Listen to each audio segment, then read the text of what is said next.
Hello students, कैसे हैं आप? बिल्कुल ठीक। Very good. Very energetic class. Very good class. Students, इसके प्रीवियस क्लास में आपने देखा था कि refraction of light through prism क्या होता है। प्रिज्म क्या है, रिफ्रैक्शन ऑफ लाइट क्या है, एंगल ऑफ डेविएशन क्या है, ये आपने इसके पहले स्टडी किया था। अब हम डेली लाइफ में देखते हैं कि स्काई में रेनबो का फॉर्मेशन होता है रेनी सीजन में। जब कोई लाइट किसी प्रिज्म से गुजरती है तो वो 7 कलर्स में डिवाइड हो जाती है। आखिर ऐसा क्यों होता है, किस फिनोमिना की वजह से होता है, रेनबो का फॉर्मेशन क्यों होता है, अगर कोई लाइट किसी प्रिज्म से गुजरती है तो उसमें 7 कलर्स क्यों दिखते हैं, ये डिफरेंट फिनोमिना है जिनके लिए हमें स्टडी करना है। ये सब डिस्पर्जन ऑफ लाइट पर बेस्ड है। तो अब हम स्टडी करेंगे dispersion of light through prism की स्टडी करेंगे। प्रिज्म के विषय में अभी इसके प्रीवियस क्लास में मैंने बताया कि ये एक ट्रांसपेरेंट मीडियम होता है जो 5 प्लेन सरफेस से बाउंडेड होता है और जिसका क्रॉस सेक्शन ट्रायंगुलर होता है। Means a transparent medium bounded by 5 plane surface having triangular cross section is called prism। Prism का बिहेवियर डिस्कस किया था। आइए हम लोग डिस्पर्जन ऑफ लाइट स्टडी करते हैं। ओके, देखिए आप, डिस्पर्जन ऑफ लाइट क्या है। हमारा टॉपिक है dispersion of white light by a glass prism. Dispersion of white light by a glass prism. अब पहला क्वेश्चन ये उठता है कि डिस्पर्जन क्या है, how we can define the dispersion. Dispersion को हम कैसे डिफाइन कर सकते हैं। हम आपको एक प्रैक्टिकल एग्जांपल के थ्रू बताते हैं। सपोज कर लो 7 स्टूडेंट्स हों। कितने स्टूडेंट्स हों? 7 स्टूडेंट हों और सब डिफरेंट ड्रेस पहने हुए हों और अलग अलग स्पीड से चल रहे हों। तो दूर से हम देखेंगे तो हमें कितनी लाइन दिखेंगी? 7 लाइन दिखेंगी। अगर 7 स्टूडेंट हों, सब अलग अलग ड्रेस पहने हों, अलग अलग साइज के हों और वो चल रहे हों, अगर हम दूर से देखेंगे तो हमें कितने स्टूडेंट दिखेंगे? 7 दिखेंगे। कितनी लाइन दिखेंगी? 7 लाइन दिखेंगी। लेकिन वो स्टूडेंट सभी एक ही ड्रेस पहने हों, एक ही साइज के हों और एक ही स्पीड से चल रहे हों, तो अगर हम दूर से देखेंगे तो हमें कितनी लाइन दिखेगी? 1 लाइन दिखेगी, सिंगल लाइन दिखेगी। वही बात यहाँ पर है कि मीन्स जब एयर में सन की लाइट गुजरती है तो हमें वो एक व्हाइट दिखती है, अकेली दिखती है। लेकिन वही सनलाइट अगर किसी वाटर ड्रॉपलेट से गुजरती है, किसी प्रिज्म से गुजरती है, तो उसके डिफरेंट कलर्स हमें ऑब्जर्व होते हैं और हम कहते हैं डिस्पर्जन हो गया। इसका मतलब ये हो गया कि जो सन की व्हाइट लाइट है उसके डिफरेंट कंपोनेंट का अलग हो जाना जो है वो डिस्पर्जन कहलाता है। तो the splitting of the white light of the sun, the splitting of the white light of the sun into its 7 component is called dispersion of light। Means sun की व्हाइट लाइट का 7 component में split हो जाना, अलग हो जाना, dispersion of light कहलाता है। आइए हम डिस्कस करते हैं। ये ABC एक प्रिज्म है, ABC एक प्रिज्म है, BC इसका बेस है। ये एक व्हाइट लाइट है, ये एक व्हाइट लाइट है, ये AB सरफेस पर आकर के इंसिडेंट हो रही है। ये एक व्हाइट लाइट है, AB सरफेस पर आकर के इंसिडेंट हो रही है। अब ये AB सरफेस से जब आगे जाएगी तो इस व्हाइट लाइट में ये देखा गया कि इसके जो डिफरेंट कंपोनेंट हैं, इसके जो डिफरेंट पार्ट है, देखिए यहाँ प्रिज्म के अंदर जाने पर यहाँ AB सरफेस पर इसका रिफ्रैक्शन हो गया। क्या हुआ? रिफ्रैक्शन हुआ। रिफ्रैक्शन होने के बाद अगर ये व्हाइट लाइट सीधे जाती तो ये किस रास्ते निकल जाती? सीधे ये एक्स रास्ते, इस रास्ते से निकल जाती। इसको हम कोई नाम दे दें, अब इसको हम नाम दे दें यम एक्स। अगर ये व्हाइट लाइट सीधे जाती तो ये एमएक्स रास्ते से निकल जाती सीधे, लेकिन इस व्हाइट लाइट के डिफरेंट पार्ट देखिए, ये अपने ओरिजिनल रास्ते से देखिए बेंड हो गए हैं। देखिए सबसे कम बेंड रेड हुआ है, सबसे ज्यादा बेंड वायलेट हुआ है, और उसके बीच में सारे कलर्स देखिए ये बेंड हो गए हैं, और ये 7 कलर्स देखिए स्प्लिट हो गए। जब ये यहाँ पर बाहर निकल रहे हैं एसी सरफेस से, यहाँ पर हमने स्क्रीन रख दिया तो हमें स्क्रीन पर यहाँ सबसे टॉप मोस्ट पर रेड कलर मिला, यहाँ पर हमें वायलेट कलर मिला, और इसके बीच में सारे कलर बैंड हमें मिल गए, सारे कलर बैंड हमें मिल गए। तो यहाँ स्क्रीन पर ये जो 7 यहाँ पर डिफरेंट कलर बैंड मिले, इन्हीं को हम स्पेक्ट्रम कहते हैं। क्या कहते हैं? स्पेक्ट्रम कहते हैं। The different colour band on the screen is called spectrum. जब हम सन की व्हाइट लाइट को किसी प्रिज्म से गुजारे तो प्रिज्म से गुजरने के बाद स्क्रीन पर जो हमें डिफरेंट कलर की बैंड मिलती हैं, इसी को हम स्पेक्ट्रम बोलते हैं। Spectrum of the white light बोलते हैं। क्या बोलते हैं? Spectrum of the white light बोलते हैं। अब इस डायग्राम से देखिए कि अगर ये सीधे जाती व्हाइट लाइट तो इधर निकल जाती इस एमएक्स रास्ते में। सबसे ज्यादा बेंडिंग किस, सबसे ज्यादा डेविएशन किसका हुआ है? देखिए वायलेट कलर का। सबसे कम किसका हुआ है? रेड कलर का। और इस वायलेट और रेड के बीच में बाकी जितने आपके 5 कलर्स हो गए वो सब पाए जाएंगे। तो यही जो फिनोमेना है इसी को हम क्या बोलते हैं? Dispersion of light. क्या बोलते हैं? Dispersion of light. इसका मतलब क्या हुआ? सन की व्हाइट लाइट का किसी प्रिज्म से गुजरने पर अपने 7 कंपोनेंट्स में अलग हो जाना डिस्पर्जन ऑफ लाइट कहलाता है। The splitting of the white light of the sun into its 7 components when it passes through a prism is called dispersion of light, is called dispersion of light। इसको हम dispersion of light बोलते हैं। ये dispersion की definition हो गई। अपनी notebook में आप नोट करिए, the splitting of the white light of the sun into its 7 component when it passes through a prism is called dispersion of light, is called dispersion of light। अब first question ये उठता है कि सबसे maximum deviation किसका होगा? कौन colour सबसे ज्यादा डेविएट होगा? अब यहां से देखिए, ये विबग्योर है, ये आपके 7 कलर्स हैं, उनको याद करने का ये तरीका है। विबग्योर है violet, indigo, blue, green, yellow, orange, red. सबसे मैक्सिमम वेवलेंथ रेड कलर की होती है, सबसे मिनिमम वेवलेंथ वायलेट कलर की होती है। जब आप वायलेट से रेड की तरफ जाते हैं तो वेवलेंथ इंक्रीज होती है। जब आप वायलेट से रेड की तरफ जाते हैं तो वेवलेंथ इंक्रीज होती है। जब आप वायलेट से रेड की तरफ जाते हैं तो रिफ्रैक्टिव इंडेक्स डिक्रीज होता है, रिफ्रैक्टिव इंडेक्स डिक्रीज होता है। तो सबसे मैक्सिमम वेवलेंथ किसकी है? रेड कलर की। सबसे मिनिमम वेवलेंथ किसकी है? वायलेट कलर की। सबसे मैक्सिमम रिफ्रैक्टिव इंडेक्स किसका होगा? वायलेट कलर का। सबसे मिनिमम रिफ्रैक्टिव इंडेक्स किसका होगा? रेड कलर का।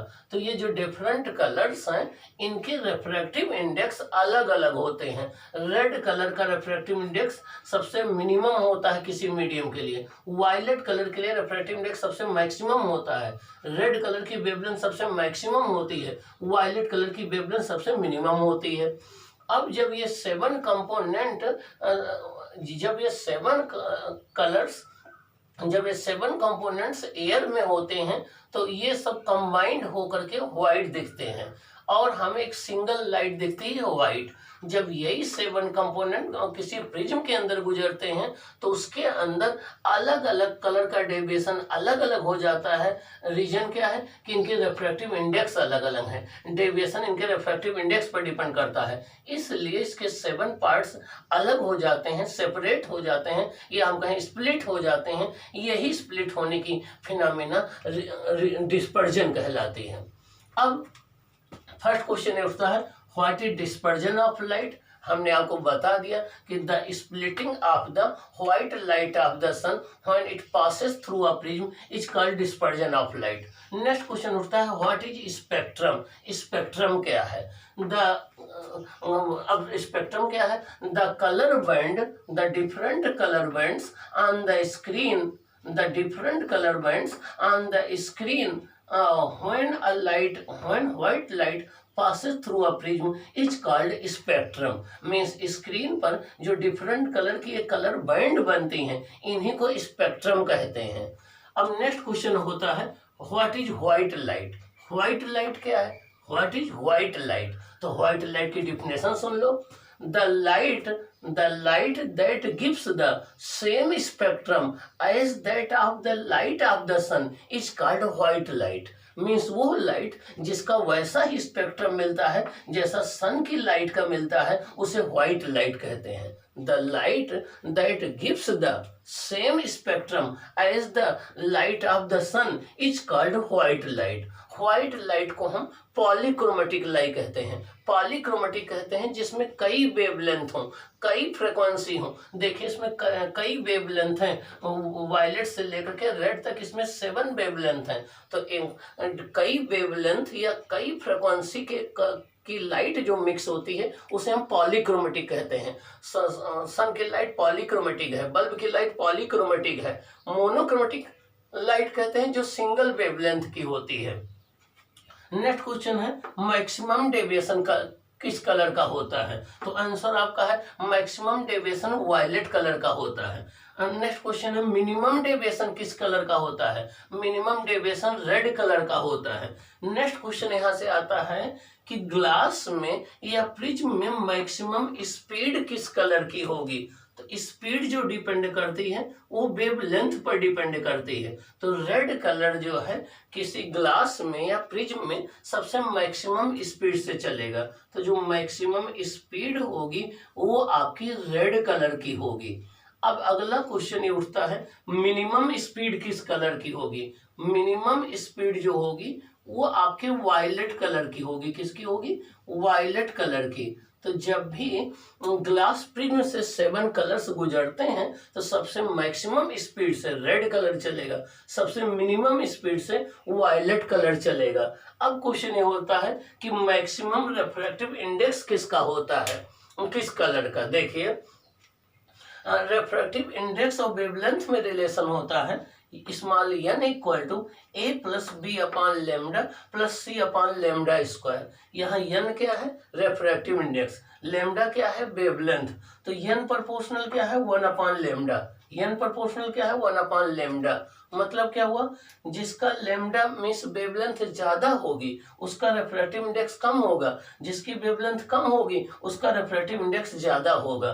तो रेड कलर की वेवलेंथ मैक्सिमम होती है तो रेड कलर का रिफ्रैक्टिव इंडेक्स सबसे कम होगा। वायलेट कलर की वेवलेंथ सबसे कम होती है तो वायलेट कलर का रिफ्रैक्टिव इंडेक्स सबसे मैक्सिमम होगा। क्या होगा? सबसे मैक्सिमम होगा। तो देखिए रेड कलर की वेवलेंथ सबसे मैक्सिमम है, रेड कलर का रिफ्रैक्टिव इंडेक्स सबसे मिनिमम है, वायलेट कलर की वेवलेंथ सबसे मिनिमम है, वायलेट कलर का रिफ्रैक्टिव इंडेक्स सबसे मैक्सिमम होता है। तो किसी भी मीडियम का वायलेट कलर के लिए रिफ्रैक्टिव इंडेक्स सबसे मैक्सिमम होता है, रेड कलर का रिफ्रैक्टिव इंडेक्स सबसे मिनिमम होता है। रेड कलर की वेवलेंथ सबसे मैक्सिमम होती है, वायलेट कलर की वेवलेंथ सबसे मिनिमम होती है। अब देखिए v इक्वल टू होता है c अपॉन लेमडा। किसी मीडियम में लाइट की स्पीड जो होती है वो speed of light in vacuum को n से डिवाइड कर दो तब मिलती है। n क्या है? रिफ्रैक्टिव इंडेक्स है। n क्या है? रिफ्रैक्टिव इंडेक्स है। तो वायलेट का रिफ्रैक्टिव इंडेक्स सबसे ज्यादा तो वायलेट की स्पीड सबसे कम, रेड का रिफ्रैक्टिव इंडेक्स सबसे कम तो रेड की स्पीड सबसे ज्यादा होती है। तो ये रहा आपका डिस्पर्जन ऑफ लाइट। अब अगला क्वेश्चन ये उठता है कि what is the cause of dispersion? Dispersion होता क्यों है? What is the cause of dispersion? तो इसका आंसर ये हो गया because different colours deviate at different angles when they passes through the glass prism. This is the cause of refraction. Because different colors have different refractive index, hence they deviate at different angles when they pass through the prism. Then this is the cause of dispersion. मतलब क्या हुआ कि जो different colors होते हैं उनका refractive index अलग अलग होता है तो उनका एंगल ऑफ डेविएशन अलग अलग हो जाता है, इसलिए अलग अलग कलर डिफरेंट एंगल से डेविएट होते हैं और वो एक दूसरे से सेपरेट हो जाते हैं, इसलिए हमें 7 कलर्स दिखते हैं। तो डिस्पर्जन का काज ये है कि डिफरेंट कलर्स डिफरेंट एंगल से डेविएट होते हैं, तो because different colours deviates at different angles hence they separate. अब अगला क्वेश्चन है, स्टेप 2 पर हम आ जाएं। सर आइजैक न्यूटन, जो कि हमारे सबसे ग्रेट साइंटिस्ट हुए हैं, सर आइजैक न्यूटन ने सोचा कि क्या ये जो सन की व्हाइट लाइट है इसी में 7 कलर्स होते हैं, या प्रिज्म जो है अब खुद इनको मिक्स कर देता है, या प्रिज्म अपना 7 कलर्स इसमें इंट्रोड्यूस कर देता है। मीन्स ये कलर क्या प्रिज्म प्रोड्यूस करता है, या प्रिज्म केवल उन कलर्स को सेपरेट कर देता है, कलर ऑलरेडी व्हाइट लाइट में प्रेजेंट होते हैं। ये बात उनको बहुत दिनों तक तो परेशान की, तो उन्होंने क्या किया, देखिए उन्होंने एक प्रिज्म ले लिया P1, ये P1 एक प्रिज्म ले लिया, यहाँ से एक स्लिट बना दी, इस स्लिट से व्हाइट लाइट यहाँ पर गुजारी। अब ये व्हाइट लाइट 7 कंपोनेंट में स्प्लिट हो गई, सबसे ऊपर रेड आया, सबसे नीचे वायलेट आया। बाद में इन्होंने ये जानने के लिए कि ये जो सन की लाइट है इसी के 7 कंपोनेंट है, या ये प्रिज्म खुद कलर इसमें मिक्स करता है, ये कलर जो है प्रिज्म की प्रॉपर्टी है या इस व्हाइट लाइट की। इन्होंने एक प्रिज्म उल्टा करके रख दिया, यहाँ देखिए कि इन्होंने इन्वर्टेड प्रिज्म रख दिया, इसका बेस ऊपर कर दिया और इसका वर्टेक्स नीचे कर दिया। आपको इसके पहले हम बता चुके हैं कि जब भी लाइट किसी प्रिज्म से गुजरती है तो बेस की तरफ बेंड होती है।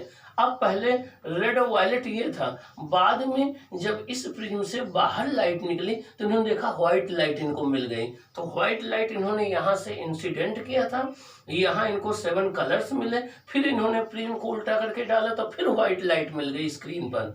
इससे ये प्रूफ होता है कि ये कलर प्रिज्म मिक्स नहीं करता है, प्रिज्म कलर इंट्रोड्यूस नहीं करता है, कलर पहले से व्हाइट लाइट में 7 कलर्स होते हैं, तो प्रिज्म केवल उनको अलग करने का काम करता है, उनको सेपरेट करने का काम करता है, ठीक है ना। तो प्रिज्म खुद कलर नहीं प्रोड्यूस करता है, ये न्यूटन का एक्सपेरिमेंट कहलाता है।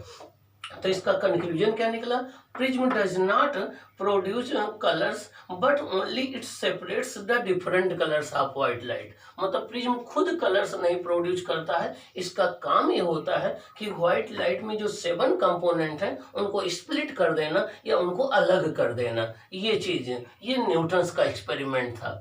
अब अगर हम अपने डेली लाइफ में देखें तो डिस्पर्जन ऑफ लाइट का एक बड़ा ब्यूटीफुल एग्जांपल आपको देखने को मिलता है, जिसको हम बोलते हैं फॉर्मेशन ऑफ रेनबो। रेनबो का फॉर्मेशन देखिए, रेनबो का फॉर्मेशन कैसे होता है, देखिए ये आपकी एक जब सनलाइट होती है, बारिश हो रही होती है, तो रेनी सीजन के बाद जब बारिश हो रही है तो रेनी सीजन के बाद अगर हम अपनी बैक को सन की तरफ रख लें, हम अपनी पीठ को बैक को सन की तरफ रख लें और सामने करके खड़े हो जाएं और किसी वाटर फाउंटेन से या वाटरफॉल के थ्रू सन को देखें, वाटरफॉल के थ्रू देखें, या अगर जो है रेनी सीजन के जस्ट बाद हम अपनी बैक को सन की तरफ देखें तो स्काई में हमें 7 कलर्स का रेनबो ब्यूटीफुल दिखता है। तो ये एक नेचुरल एग्जांपल है डिस्पर्जन ऑफ लाइट का, ये एक नेचुरल एग्जांपल है डिस्पर्जन ऑफ लाइट का। देखिए स्टेप 3 में रेनबो फॉर्मेशन, रेनबो का formation, natural example of the dispersion of light. ये जो रेनबो का फॉर्मेशन है ये एक नेचुरल एग्जाम्पल है डिस्पर्जन ऑफ लाइट का, ये एक नेचुरल एग्जाम्पल है डिस्पर्जन ऑफ लाइट का, जो कि बड़ा ब्यूटीफुल दिखता है। Light is dispersed bye tiny water droplets suspended in the atmosphere. Rainy season के बाद क्या होता है, जस्ट आफ्टर रेनी सीजन, जब बूंदाबांदी होती है, जस्ट आफ्टर रेनी सीजन के बाद छोटी छोटी वाटर की ड्रॉपलेट्स हमारे एटमॉस्फेयर में सस्पेंडेड होती हैं, मीन्स वो लटकी हुई होती हैं। जब सन की लाइट उसमें से गुजरती है तो वो वाटर ड्रॉपलेट छोटे छोटे प्रिज्म की तरह बिहेव करती हैं, और उसमें से जब सनलाइट गुजरती है तो वो 7 कंपोनेंट में स्प्लिट हो जाती है और हमें स्काई में जो है रेनबो का फॉर्मेशन दिखता है। रेनबो को देखने के लिए हमें अपनी बैक को सन की तरफ करना पड़ेगा, अपनी पीठ को सन की तरफ करना पड़ेगा, और ये फ्रंट पोर्शन स्काई की तरफ करना पड़ेगा, तब हमें रेनबो दिखेगा। रेनबो सेमी सर्कुलर शेप का दिखता है, सेमी सर्कुलर शेप का दिखता है अर्थ के स्फेरिकल होने की वजह से। रेनबो जो है या तो सनी डे में दिखता है, सनी डे में जब आप किसी वाटरफॉल के थ्रू देखिए, या आप जो है वाटर फाउंटेन के थ्रू देखिए, या आफ्टर जस्ट रेनी सीजन देखिए तो आपको दिखता है। रेनबो में आपके 7 कलर्स होते हैं जो कि डिस्पर्जन ऑफ लाइट के थ्रू होते हैं। देखिए अब they act like a small glass prism, जो ये टाइनी ड्रॉपलेट्स होती हैं एटमॉस्फेयर में, ये एक छोटी छोटी ग्लास प्रिज्म की तरह बिहेव करती हैं। देखिए आप, ये कोई एक वाटर ड्रॉपलेट्स है, देखें ये कोई एक वाटर ड्रॉपलेट्स है जो एटमॉस्फेयर में सस्पेंडेड है, लटकी हुई है, रेन ड्रॉप है। अब यहाँ से सन की व्हाइट लाइट चली, ये एयर है, ये वाटर है। जब ये एयर से वाटर में जाएगी तो यहाँ इसका रिफ्रैक्शन होगा। क्या होगा? यहाँ रिफ्रैक्शन होगा। रिफ्रैक्शन होने के बाद ये 7 कलर्स में स्प्लिट हो जाएगी तो डिस्पर्जन हो जाएगा।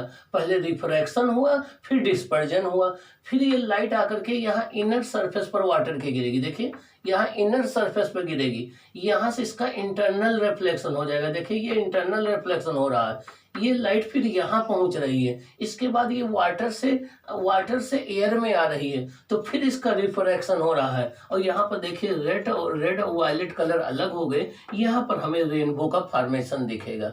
इसका मतलब जो रेनबो का फॉर्मेशन होता है उसमें कितने स्टेप्स इन्वॉल्व होते हैं। देखिए सबसे पहले यहाँ जब ये एयर से वाटर में जाएगी तो रिफ्रैक्शन होगा, फिर यहाँ से 7 कलर्स अलग हो जाएंगे तो डिस्पर्जन होगा, यहाँ से ये वापस आ रहा है तो यहाँ पर इंटरनल रिफ्लेक्शन होगा, फिर ये जब यहाँ से वाटर से एयर में आएगी तो रिफ्रैक्शन होगा। तो मीन्स इसमें पहला स्टेप रिफ्रैक्शन का होता है, दूसरा डिस्पर्जन का होता है, तीसरा रिफ्लेक्शन का होता है और नेक्स्ट रिफ्रैक्शन का होता है। तो इतने स्टेप्स के बाद ये रेनबो का फॉर्मेशन होता है। रेनबो भी 2 तरीके की होती है, एक प्राइमरी रेनबो, एक सेकेंडरी रेनबो। तो प्राइमरी रेनबो बड़ी ब्राइट दिखती है, लेकिन सेकेंडरी रेनबो बड़ी डिम होती है, वो उतनी अच्छे से नहीं दिखती है। देखिए ये कोई ऑब्जर्वर खड़ा है, ये कोई ऑब्जर्वर खड़ा है, इसकी पीठ, इसका बैक जो है वो सन की तरफ है और ये सामने देख रहा, तो यहाँ इसको स्काई में रेनबो को फॉर्मेशन दिखेगा। और रेनी सीजन के अलावा भी आप देख सकते हैं रेनबो। आप सनी डे में किसी वाटरफॉल के थ्रू देखिए और अपनी बैक को आप सन की तरफ रखिए, या वाटर फाउंटेन में देखिए और अपनी बैक को आप सन की तरफ रखिए, तब भी आपको ब्यूटीफुल रेनबो दिखेगा। तो रेनबो जो है वो कुदरत में डिस्पर्जन ऑफ लाइट का एक बड़ा ही अच्छा ब्यूटीफुल एग्जाम्पल है, जो कि डिस्पर्जन ऑफ लाइट की वजह से होता है। अब हम देखें कि एटमॉस्फेरिक रिफ्रैक्शन क्या होता है। क्या एटमॉस्फेरिक रिफ्रैक्शन क्या होता है? एटमॉस्फेरिक रिफ्रैक्शन जब कहीं आग जल रही हो और दूर से आप देखें तो आपको आग के पास झिलमिलाहट महसूस होगी, फ्लक्चुएशन होगा, वहाँ फ्लिकरिंग होती है। या जो है कभी आप गर्मी में अपनी गाड़ी से जा रहे हो तो दूर रोड पर देखिए तो ऐसा लगेगा कि हल्का वहाँ पर झिलमिलाहट हो रही है, फ्लिकरिंग हो रही है। तो ये एटमॉस्फेरिक रिफ्रैक्शन की वजह से होता है। क्या एटमॉस्फेरिक रिफ्रैक्शन की वजह से होता है? तो जब सन की लाइट हमारे एटमॉस्फेयर से गुजरती है तो हमारे एटमॉस्फेयर का जो रिफ्रैक्टिव इंडेक्स है वो फिक्स नहीं रहता है, क्योंकि रिफ्रैक्टिव इंडेक्स टेम्परेचर पर डिपेंड करता है। टेम्परेचर हमारे एटमॉस्फेयर का चेंज होता रहता है। तो जब सन की लाइट हमारे एटमॉस्फेयर से हो करके अर्थ में आती है तो कभी वो आपका रेयर मीडियम से डेंसर मीडियम, रेयर मीडियम से डेंसर मीडियम और डेंसर से रेयर, वो अलग अलग मीडियम में इंटर करती है। तो कभी हमारी आंखों से दूर जाती है, कभी आंखों के पास आती है, तो हमें चीजें झिलमिलाती हुई दिखती हैं, फ्लिकरिंग करती हुई दिखती हैं। तो इसको हम एटमॉस्फेरिक रिफ्रैक्शन कहते हैं। means the refraction of the sunlight due to the atmosphere is called atmospheric refraction. The refraction of the sunlight due to atmosphere is called atmospheric refraction. Number 1 बात, एटमॉस्फेयर का रिफ्रैक्टिव इंडेक्स फिक्स ना हो करके वो time के साथ change होता रहता है, उसके टेम्परेचर चेंज होने की वजह से। और जब आप ऊपर से नीचे की तरफ चलते हैं, अर्थ स्काई से आप अर्थ की तरफ आते हैं, तो रिफ्रैक्टिव इंडेक्स जो होता है वो एटमॉस्फेयर का, वो इंक्रीज होता जाता है। और रिफ्रैक्टिव इंडेक्स इंक्रीज होने से ऊपर रेयर मीडियम होता है, नीचे डेंसर मीडियम होता है। तो जब लाइट रेस सन से आती है, अर्थ की तरफ आती है, तो वो लगातार नॉर्मल की ओर बेंड होती जाती है। अब इस एटमॉस्फेरिक रिफ्रैक्शन से कई डेली लाइफ की घटनाएं होती हैं, उनको हम देख लें। Twinkling of the stars, stars हमें ट्विंकल करते हुए दिखते हैं। इस पर पोयम भी बनी है, twinkle twinkle little star how I wonder what you are up above in the sky, how I wonder in the sky. तो इस पर पोयम भी बनी हुई है। तो ट्विंकलिंग ऑफ द स्टार्स क्यों होता है, देखिए हम एक्सप्लेन कर दें। ये देखिए अर्थ है, ये अर्थ है, यहाँ पे कोई ऑब्जर्वर है, ये अर्थ है, यहाँ पे कोई ऑब्जर्वर है। स्टार की एक्चुअल पोजीशन ये है। अब यहाँ से जब सनलाइट चलती है और यहाँ ऑब्जर्वर के पास पहुंचने के लिए, तो ऊपर रेयर मीडियम होता है, नीचे डेंसर मीडियम होता है। जैसे जैसे हम ऊपर से नीचे आते हैं, तो हमारे अर्थ के एटमॉस्फेयर का टेम्परेचर डिक्रीज करता जाता है। टेम्परेचर डिक्रीज करता जाता है तो उसका रिफ्रैक्टिव इंडेक्स इंक्रीज करता जाता है। तो ऊपर रेयर मीडियम, नीचे डेंसर मीडियम, ऊपर रेयर मीडियम, नीचे डेंसर मीडियम, ऊपर रेयर मीडियम, नीचे डेंसर मीडियम, ऊपर रेयर मीडियम, नीचे डेंसर मीडियम। इस सीक्वेंस में हमारी एयर की लेयर्स होती हैं। तो यहाँ स्टार से सनलाइट जब चलती है, स्टार से जब स्टार की लाइट चलती है, तो लगातार ये नॉर्मल की ओर बेंड होती जाती है, बेंड होती जाती है। जब ऑब्जर्वर के पास पहुंचती है, तो इसको ये लगता है कि ये लाइट यहाँ से ना करके ये इसको यहाँ से आती हुई फील होती है। तो इसको, इस ऑब्जर्वर को इस स्टार की पोजीशन यहाँ ना दिख करके यहाँ दिखती है, और इसको स्टार अपने एक्चुअल पोजीशन से थोड़ा हाई दिखता है। तो किसी स्टार की पोजीशन अपने एक्चुअल पोजीशन से थोड़ा हाई दिखता है, ये होता है एटमॉस्फेरिक रिफ्रैक्शन की वजह से। कहीं आग जल रही हो तो हमें उसका एक फ्लिकरिंग या फ्लैक्चुएशन या झिलमिलाहट फील होती है, वो एटमॉस्फेरिक रिफ्रैक्शन की वजह से। दूसरा जो है, स्टार्स ट्विंकल करते हैं लेकिन प्लैनेट ट्विंकल नहीं करते हैं। रीजन मैं आपको बता दूं, जब किसी स्टार से लाइट चलती है तो वो हमारे अर्थ के एटमॉस्फेयर से होकर के आती है। अर्थ के एटमॉस्फेयर का टेम्परेचर कभी इंक्रीज होता है, कभी डिक्रीज होता है। जब इंक्रीज होता है तो रिफ्रैक्टिव इंडेक्स कम हो जाता है, वो रेयर मीडियम बन जाती है और लाइट नॉर्मल से दूर हट जाती है, हमारी आंखों से अलग हट जाती है।